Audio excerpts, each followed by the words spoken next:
puis aussi producteur bi defoon ko avant Bété Bété mais ak ni ma defee Bété Bété xam naa ni mu liggéey bu yàgg la boo xam ne préparé nañ ko ñëwuma rek dugg ci rôle bi wa tournage bu métti la woon les acteurs ont beaucoup subi conditions yëpp réunir woon nañu mais par exemple on tournait de 9h du matin à 5h du matin sama première séquence ba dernière séquence bi c'était fort.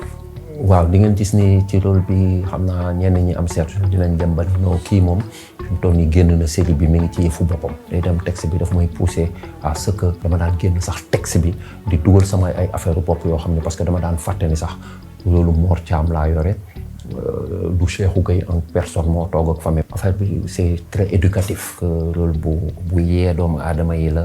rôle bi neex na ma trop. en quelque sorte je suis un peu comme ça dans ma vie. di def ay thèmes yoo xam ne ñëpp a koy seetaan partout dans le monde. ma ci gënoon a seetlu te neex ma ci bu waxtu julli jotee ku ci nekk yaa ngi wut foo